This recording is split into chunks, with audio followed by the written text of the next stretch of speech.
खबर आई है कि राज ठाकरे के हुंकार के बाद लाउडस्पीकर पर शिवसेना का रुख बदलता हुआ नजर आ रहा है।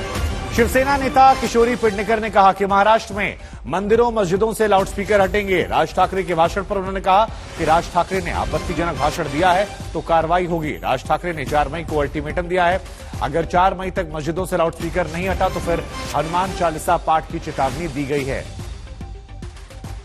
तो लाउडस्पीकर, हनुमान चालीसा पाठ और बदले बदले रुख। हालांकि क्या होगा वो 4 मई तक देखना दिलचस्प होगा, क्योंकि कहा जा रहा है कि 4 मई के बाद राज ठाकरे अपने अल्टीमेटम के तहत हनुमान चालीसा का पाठ अजय करेंगे। तो ये एक बड़ी जानकारी निकलकर सामने आ रही है। राज ठाकरे ने 4 मई तक का अल्टीमेटम दिया था। लाउडस्पीकर को लेकर ये पूरा विवाद है। इसका विरोध शुरुआत जो है वो मनसे की तरफ से की गई थी, जिसके बाद राणा दंपत्ति ने भी हनुमान चालीसा का पाठ किया था। लेकिन उसके बाद राणा दंपत्ति फिलहाल जेल में हैं। राज ठाकरे अपनी रैलियां कर रहे हैं, बयानबाजी कर रहे हैं, अभी भी कह रहे हैं कि मेरा अल्टीमेटम 4 तारीख तक का है और अगर 4 तारीख तक ये नहीं मानी गई सारी मांगे तो फिर हनुमान चालीसा का पाठ पूरे राज्य में वो करेंगे। मुळामध्ये हनुमान चालीसा याला कधीच कोणी विरोध केला नाही। अगदी मुसलमान लोकांनी सुद्धा हनुमान चालीसेला विरोध केलेला नाही। हनुमान चालीसेचा आधार घेऊन जे काही बेसूर चेहरे महाराष्ट्र आणि मुंबई तोडण्यासाठी जे काही प्रयत्न आहेत त्या प्रयत्नाच्या त्या सभा दिसतात असं आज मुंबईकरांना आणि महाराष्ट्रातल्या मुळामध्ये हनुमान चालीसा याला कधीच कोणी विरोध केला नाही। अगदी मुसलमान लोकांनी सुद्धा हनुमान चालीसेला विरोध केलेला नाही।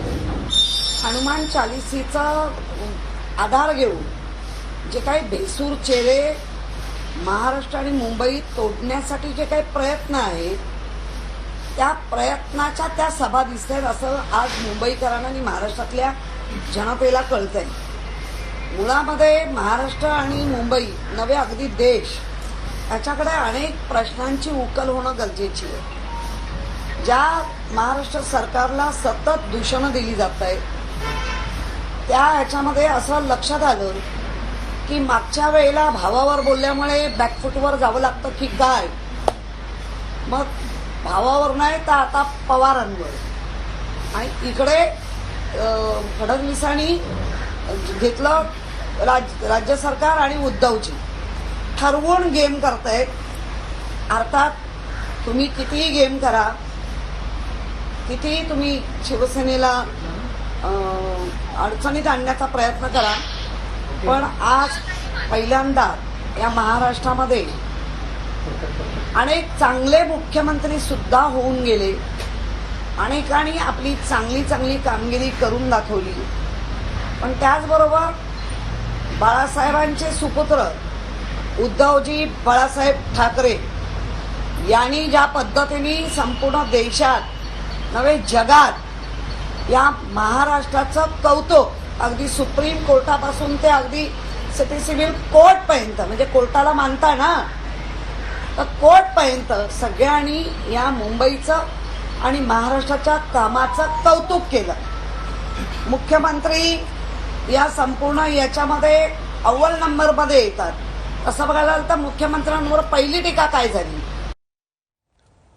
तो किशोरी पेडनेकर को आप सुन रहे थे, जिनके रुख जो हैं वो बदले हुए नजर आ रहे थे और अब लाउडस्पीकर विवाद पर बड़ा बयान उन्होंने दिया कि जो गलत करेगा उस पर कार्रवाई करेंगे। साथ ही ये भी कह दिया कि चाहे मंदिरों के लाउडस्पीकर हों या मस्जिदों के, इन्हें हम हटाएंगे, जल्द से जल्द हटाएंगे, क्योंकि 4 मई तक का अल्टीमेटम जो है वो दिया गया है राज ठाकरे की तरफ से। और ऐसे में शिवसेना का ये कहना कि मंदिर मस्जिदों से लाउडस्पीकर हटाया जाएगा, लेकिन राज ठाकरे को लेकर कहा कि जिस तरह से बयानबाजी वो कर रहे हैं उस पर उन पर कार्रवाई भी हो सकती है।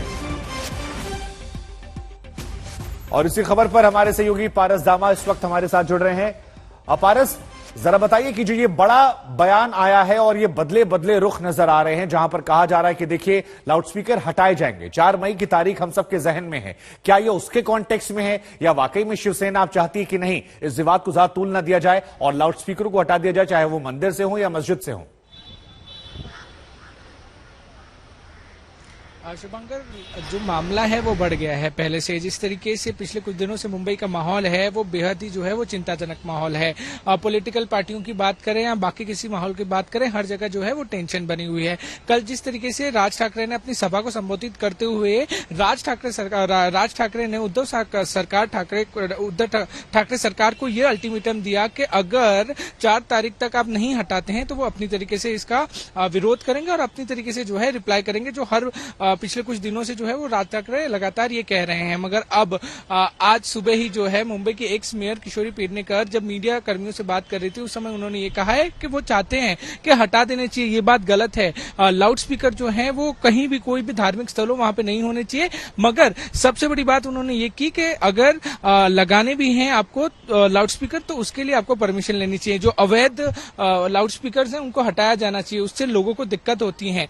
साथ साथ उन्होंने देवेंद्र फडणवीस को भी आधे हाथों लिया। जिस तरीके से कल देवेंद्र फडणवीस ने यह बयान दिया था कि बाबरी मस्जिद जब तोड़ी जानी थी, बाबरी मस्जिद को जब तोड़ा जाना था तब शिव सैनिक कहां थे, तो उस पर भी तंज कसते हुए किशोरी पेडनेकर ने कहा कि हमारे ही लोग जो हैं वो देवेंद्र फडणवीस के साथ था। बाला साहेब ठाकरे ने ही इस सब चीजों की शुरुआत की थी और उन्होंने ही जो है हिंदुत्व को बचाए रखा था। वहीं राज ठाकरे पर बात करते हुए किशोरी पेडनेकर ने यह भी कहा कि माहौल बिगाड़ने की कोशिश ना की जाए।